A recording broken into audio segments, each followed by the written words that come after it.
Welcome to the Holistic Success Show. I'm Elizabeth Lozano. And I'm Dr. Robert Puff. Today we're going to have a guest coming on talking about how to live peacefully in the big city. We're also going to be answering a viewer's question about how to cope with a job you don't like. And the second question will be, if you have a teenager who's struggling, how do you help them? We'll be watching clips from Dr. Puff about how money doesn't buy happiness, as well as how important it is to put effort into things you care about, including yourself. Thank you so much for joining us, and we hope you enjoy the show.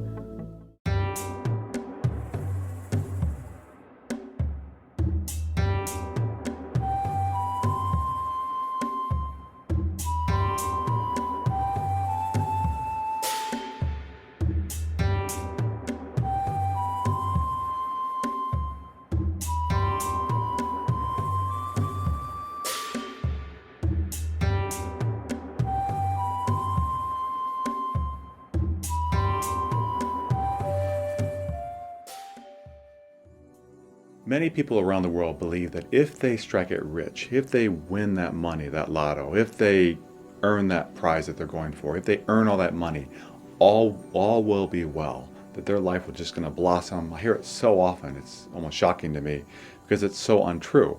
It's not that money in and of itself makes you unhappy, but money in and of itself will not make you happy. And I think so many people around the world feel that if they get this money, if they make enough money, if they become wealthy enough, all will be well.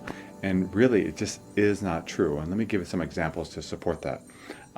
Elizabeth and I work in Orange County, which is one of the wealthiest counties in the world, and in Newport Beach, which is one of the wealthiest cities in the world. They're very, very wealthy people here. And the clients that we see come here, and what's happened is, in order to accumulate so much wealth, they have to often really specialize and spend a lot of energy developing and creating that wealth. And because all that energy goes through creation of wealth, it's usually at the expense of many other things like their physical health, their emotional health, their spiritual health. Because if you choose to really get good at one thing, it's often at the expense of others. So what I've learned is, again, it isn't wrong to do well financially, but why it doesn't work, why so many people are under the illusion that if they get wealthy, all will be well, because they forget what it takes to get there. Because what it takes to get there often is a lot of work. But in the process of putting forth that work, you think, well, when I'm done, I'll just go to an island and retire and everything will be well. What happens is, though, you get changed by putting so much effort into creating that wealth that it changes who you are. And in order to push yourself that hard, you end up having addictions, things that cause you to not do well emotionally, spiritually, and physically. So you suffer. And then when you finally do get the wealth, there's so much pain and struggle inside of you that you're just not doing well anymore. So let's say then, well, I will inherit it, or I'll win the lotto, or I'll get a whole bunch of money given to me as a gift. Then all will be well. Well, we've also studied people that has happened to. We've studied people that won $20 million in the U.S. or more in the lotto. And are they happier? Are they doing better? Is life going well for them? And pretty much across the board, the studies show that they're not. They're not happier. In many cases, they're less happy. And life just isn't going well for them. Why would that be? Because when you get wealth, you often get a whole complexity of things that go with that. Things you have to now take care of. Your life becomes harder. People are wanting things from you instead of doing it naturally. And so that doesn't in and of itself create happiness. So the big question is, if that isn't the solution, Dr. Puff, should I not choose to be wealthy? Should I not work towards that goal? I think more importantly is to ask yourself, how can I enjoy what I'm doing right now, be completely passionate about it, and work towards a goal? So that way, if 10 years from now you reach your goal, you're still healthy because you're taking care of yourself, you're being balanced. And if you don't reach your goal, it doesn't really matter because you've enjoyed the journey. Enjoy life, enjoy the journey. So whether you end up being very wealthy or end up struggling financially all your life, in many ways, it doesn't have to make any difference at all. Because no matter what you have, everything you have right now can make you emotionally, spiritually, and in your heart very wealthy. If you live here, if you live now. Peace. Our first question this week comes to us from Heinz P. in Berlin, Germany. I am so unhappy with my job, and looking for another job is difficult in this economy. I should be thankful to have a job. My mood is affecting those around me. How can I change my outlook? Well, Heinz, I think the first part that I want to focus on, and Elizabeth, I think, can tackle the second part, will be your current job. If you don't like your current job, what we want to do is help you work towards liking aspects of your job. So the first thing to do is, no matter how horrible something is, there's always something good about something. Nothing is pure bad, nothing. Because even if you're feeling pain, horrible pain, you're alive. So you can always kind of see something good, and no matter how bad it is. So start by looking at your job and saying, okay, are there things here that I'm neglecting, things I'm missing? Maybe there's a really good coworker that you enjoy. You could think about, yeah, I really do like this person. Because if you think about the things that you like and find things that you like, but really thinking about what you already like will really help make your day-to-day existence better, and you'll enjoy your work now instead of waiting for something to change. But secondly, I think equally as important is saying, how do I make my job better? Because no matter how horrible a job is, you really can make it better. When I was in college or university, I worked at a packing plant, and it probably was the worst job that I ever had. All I did all day long was like 110 degrees, and I was just scooping up animals, guts and remains, and it was a horrible job. And I did it from about 12 to 15 hours a day, 6 days a week, and I worked only 8 hours a day on a Sunday. And that was the hardest job I ever had in my life. But even there, I met the people. I tried to enjoy myself. I mean, I was saving money. The next year I was able to use that money to go on a really fun trip for the whole summer. So, the great thing is it only lasted for 8 weeks because they ended up laying me off. But the point about it is, even in that very difficult job, you can always find something to enjoy. The men there actually were very nice, and I really enjoyed them. They'd been there for years, and I was in college or university. So I got to meet them and learn from them and got that experience. So try to find good things that are happening in your work right now. I think another important piece is that your thoughts create your reality. So if you're thinking to yourself, I want another job because I hate mine and there's nothing out there, there's no hope for another job, because we do hear that sometimes depending on where the economy is. If you swallow that in and you take that in and you're thinking that all the time, guess what? You're not going to find a job. But if you're positive and you put out there, I am going to find what I want, I believe in myself, I believe that I can do this regardless of what's going on, and if you have people around you who are supporting you, all that matters. Pay attention to what you're watching on the media, pay attention to what you're reading, because if you're getting constant negative stuff, you're going to keep thinking that. So fill yourself up with positivity, like the show, that gives you hope for the future for yourself, because you can have the things that you want in life. You can have the life that you like and that you love, but ultimately it's what you think about, not only about in your present moment, but for your future as well. Believe in yourself and believe that you can have the things that you want, because if you think that you're not going to, that's going to be what happens. And to all our viewers out there, as you go through difficult times, be aware that you can both be in the present, love the present, and, as Elizabeth so wisely said, prepare for the future. Both and is really the way to lead life. So peace to you. Thank you so much, and we wish you all the best in your future. I'd like to welcome Tanna Marshall to the show. She's a holistic life coach and author of the book Living Peacefully in a Big City. Thank you so much for coming. Thank you for having me. Yeah, so why don't you talk to us a little bit about this book and what inspired you to write this book? Well, I went on a trip to Hawaii in '94, and I came back and thought, I want to move there because everybody's so nice and kind and it's so peaceful, and everyone in LA is just mean and abrupt and rude, and then I thought, I don't want to move there. I want those feelings here where I live. And I thought, I'll write a book. Yeah, when you're 28, everything's idealistic. Like, I'll write a book, I'll fix the problem. So I started writing, and all of it just came pouring out of me in about 3 months. And then it just kind of stopped, and I added to it over the next 15 years. Oh. And I just finished it about a year ago, and now we have this. So do you feel like it's your thoughts of what you've put into the book have made a difference in your own life? So you kind of, living through your life, you have managed to do that? Absolutely. These are things that I have practiced throughout the years that have worked for me. And people have always come to me for advice, so these are things that I have told other people too that have helped them. So especially since the book has come out, I really feel like I have to do this every day. I have to be a living example of what I've written about. And so I really strive to do that so that I can be a good example for people to follow and so that I can help people. Yeah, I think that's really important. I do the same thing in my own life as well. It's like I want to practice what I preach, not just say, do as I say and not as I do. Yeah. That doesn't work. Exactly. So talk to us about kind of the research that went into this book, and how much research did you do for this book? Well, it pretty much started with my own spiritual search and path for enlightenment when I was about 21. And it's just an accumulation of all the books that I've read, all the teachers that I've studied with, all the seminars and classes that I've taken, and all these things that accumulated in these different subjects that I put in the book. And it's written in small chapters so that if you have an issue, you can just go to your issue and find it and deal with it, because people are busy. Yeah. And I wrote it for that because I'm busy. I don't have a lot of time to read anything. I don't want to read a whole book on a subject. I just want a quick answer. So that's how the book was written. And I did notice that, and that is actually very true. It's very short, I'm pretty busy in everything that I've got going on. I've got all these people coming on the show, which is wonderful, but you're inundated with all these books, and I really like how it is really short, and it's really, okay, I want to learn how do I be nice to rude drivers, or you have something in there that's about that as well. And right. It's like, oh, let's look at that. And I think you've got some wonderful tips in there for things. Thank you. Yeah. So why don't you talk a little bit about how you incorporate what you have here, because you said that you do use it in your life. Talk about how you incorporate the stuff that you wrote about into your own life. Well, you brought up driving,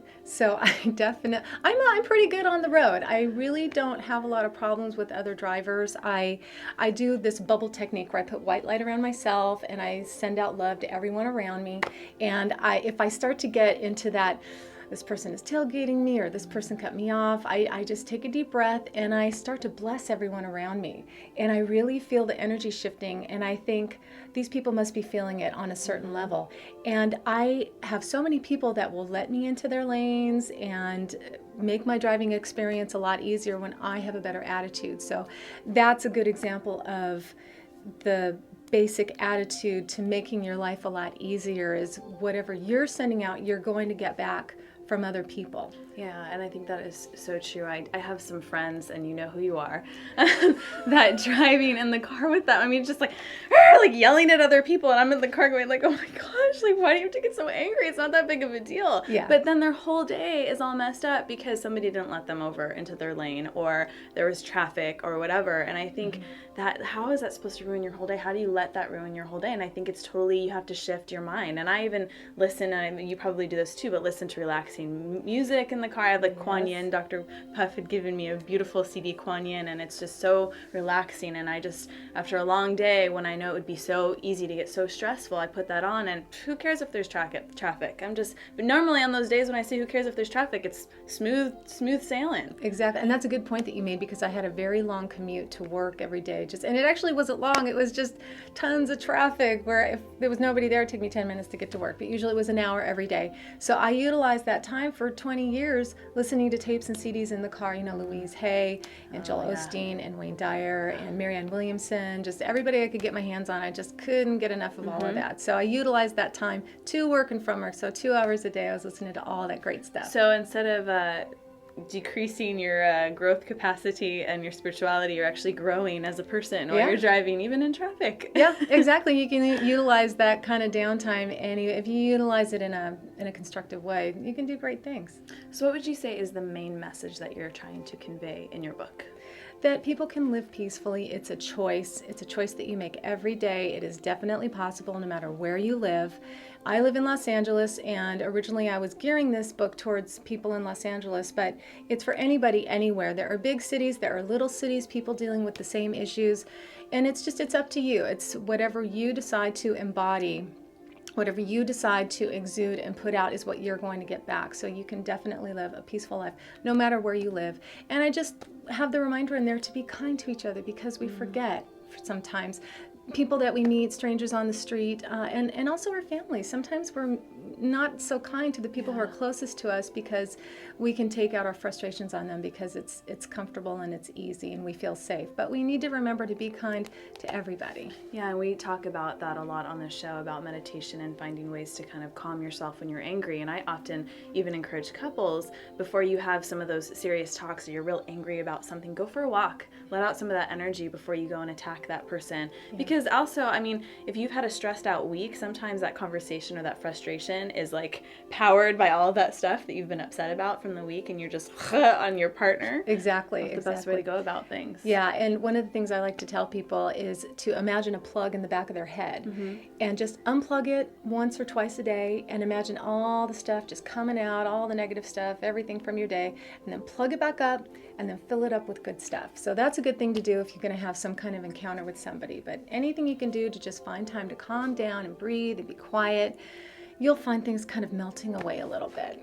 And on that note, can you give us some other suggestions on how to live a little bit more stress-free? We've talked about the driving and we've talked about kind of the unplugging. Is there anything else you can kind of recommend? Well, I can't emphasize the meditation enough. If people don't know how to do it, it's not really difficult. You just sit, you be quiet, counting backwards from 10 to 1 tends to help. It sends a signal to your brain to calm down, and just be aware of who you're surrounding yourself with. That's really important. Yes. Look at the people in your life, and if they bring you down, if they're negative, if they're not moving in a direction where you want to move, you might want to re-examine that and look at the people in your life who are positive and that you want to emulate, and spend more time with them. Gather more people into your life that you want to be like, that you want your life to be more like theirs, and that's very, very powerful. And I think if you have trouble seeing the validity in that, notice a day when you're feeling good and somebody comes in and they're in a bad mood or negative.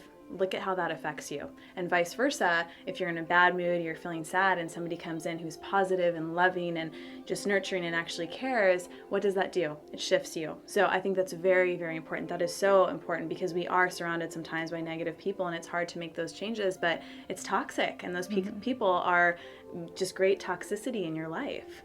Yeah, and don't feel bad about it. Don't No. feel bad about eliminating them, because misery loves company, and if you get too positive, they're not going to want to be around you anyway. Yeah. Well, thank you so much. How can people get a hold of you if they'd like to get a copy of your book or learn more about you? My website is www.living-peacefully.com. All of my contact information is on there. The book is available at barnesandnoble.com and amazon.com. Thank you so much for being a guest on our show. Oh, thanks so much for having me. It's been great. Yeah. When I was at university, I really deliberated as far as what I wanted to do with my life, because one thing I really loved learning about was how the universe worked. I loved physics, I loved astronomy, and I really thought about becoming an astrophysicist. I ended up choosing this field, psychology, as my profession, and helping people, natural health, because I like people more than I love sitting in libraries. But I really had thought about it, and I want to share with you something I learned along the way that I think will help us understand how our lives can go well too. It's called the Second Law of Thermodynamics. And what that law basically says is, if you leave something alone, just leave it alone, it will go to chaos. It will kind of disintegrate. And let me use an example to help make it clear to you. My grandfather was a farmer. Had a really nice farm, and I used to help him with it. I used to drive the tractor when I was a little kid. It was a lot of fun. And it was beautiful, it was plowed, it was taken well care of. And if you go there, you say, wow, this is great. And he had a really kind heart. He'd give a lot of the food away to people in town. But if he didn't go to that field every year and plow it and take care of it and just do the things that made it develop, within a few years, it would have been weeded. It would have gone to, in a sense, ruin. It would have gone to disintegration. It wouldn't have been this wonderful garden that fed people around where we grew up in the Midwest, Iowa. It would have just been weeds and wouldn't have fed very many people at all. That's the second law of thermodynamics. If you don't take care of something, it goes to chaos. It goes to ruin. Our lives are just like that. What that means is, if you aren't taking care of your life today to improve it, to keep it healthy, in the holistic ways that we talk about on the show, your life will slowly disintegrate and go to ruin. The people, I often use the example, because I love older people. If you go to a retirement community, if you know someone who's older, the ones that are healthy, they're fit, they're taking care of themselves, their minds are clear, they have done many things to be at that age in their life, And now they get the benefits of that. They haven't just let their body go to rot. They haven't just made poor choices in their life. So they're healthy and they're fit. The people that haven't taken care of themselves or doing things that are bad for their bodies, bad for their soul, bad for their mind, are in a completely different place. I mean, you can have a person in their 70s who's hiking. I went backpacking with a woman once, for a week, and she was in her 80s, very healthy. And you can meet people in their 80s, 70s, 60s, 50s that are in nursing homes, but just barely eking by with all these physical problems. So it's really important to say, I want to be healthy, but it takes work. And our show is here to help you with that. We bring on great guests, we share the things that we've learned, and so that we can create a community that together we can be healthy. Because if you take care of yourself, and if you never give up on yourself, guess what? You'll keep getting better. You'll be healthy. I mean, there'll be things that will slow down, of course, as we age. But overall, particularly your spirit will grow to the day you die. So then when you do finish life, you'll look back and say, I lived it well. Because you kept working on your life and you never gave up on yourself. Peace. This week's second question comes to us from Tasha M. in Montreal, Canada, and she writes in, my son is a freshman in high school. Since starting school in September, there's been a change in him. He is distant, does not hang out with his friends, and his grades have fallen. He won't talk to me about what is bothering him, and I've tried family counseling, but he won't go. What should I do? Well, Tasha, what I'd like to do is kind of dissect it for you. I think this will help you explore how to help your son. The first thing is examine yourself, saying, okay, what's happening inside of me? Is there anything in me, my behavior towards him, how I'm feeling, struggles that I'm dealing with that might be impacting my son? There's many ways we impact our children. Modeling is much of one. So if you in yourself are struggling in life right now, if something's happening in your life that may be difficult, he may be feeling that. Or if you and him are struggling with things because you know inside there's things that are hard for you and you're in a sense taking them out on him, that will be impacting him. So first start with, how am I? What's happening inside of me? And I think by doing that, that will be a first step towards helping him. The next thing to do is to say, okay, now what in his life might he be struggling with? Because clearly your son is crying out saying, I'm hurting inside. So explore, think about what's happened when he was a young boy. Think about what's happened to him recently. Think about what's going on, in his school life, in his social life. What's going on? Not that you necessarily have to probe it first, more so just answer those questions. Because if you came to me first and I talked to you, I would ask you those questions. What's happened? I mean, if you went through a divorce 2 years ago, this may be the consequence of that divorce. If he is struggling with body images and getting teased at school, it may be in reaction to that. But really start exploring and saying, what either might be happening in my son's past that now is having an impact on him, or what might be happening in my son's life right now that might be impacting him somewhere at school or things like that, and really explore that. And then the third thing to look at is, how am I and my son doing? How are we doing as a family dynamic? Are there things that him and I may be miscommunicating on? I remember years ago I was at an open house, and this mother, she was showing her house. We were just looking, and she was showing this house, and her daughter was in the room, and her daughter was, I don't remember what she was doing, but the mother just screamed at her in a very disrespectful way. You need to, just very caustic. And I thought, one, you're already going to take your daughter out of her environment because she loves, she's having to move, so that's upsetting to her. And now you're treating her very disrespectfully. So that's going to cause her suffering. You could see it in the girl. She was angry, she was upset, she was bitter. So I think you just have to ask yourself, in my relationship with my son and our family dynamic, are there things happening here that I can improve upon, that together him and I can talk about and improve upon? Now, if that doesn't work, Elizabeth will talk about one other option. All of the points that Dr. Puff just mentioned are very important. Really take a look at everything that's going on. But it sounds like your son is really struggling. And the first thing that comes to my concern is when somebody's isolating themselves and they're not going out with any friends or grades are dropping. I hate to say it, but I am concerned about suicidality, which you do need to be aware of something like that. I know we never want to think of something like that happening, but it does happen. No matter across races, culture, no matter how much money you have or how poor you are, it happens. So it is important to get you and your son help. And part of this, maybe the first step is you go to counseling first and you talk to a therapist about the situation situation about what's going on. Maybe you can make some changes and how to bring him into the session. Ultimately, it is your choice whether or not he goes to the session. He might say, no, I don't want to go, but guess what? You have certain things in your life that you like or don't like, and those are privileges. So to get those things, you're going to have to go to therapy with me. And if at that point he's decided he's putting his feet in and he's not going to go, and you really are concerned for him, that you do have the right to hospitalize him. And I know that sounds really extreme, but you really have to take a look at what's going on. And if that you are concerned about anything of your son possibly hurting himself, you need to be aware of that, and you do need to get him help. So Tasha, with these tools, I really think your son and you can improve your life. Thank you so much for your question, and we wish you all the best. This week's quote is by John W. Gardner. We are all faced with a series of great opportunities brilliantly disguised as insoluble problems. How wonderful would it be if we went through life looking at all the obstacles that we face as opportunities to grow and opportunities to make new decisions that will help us flourish in life. I wish you all the best.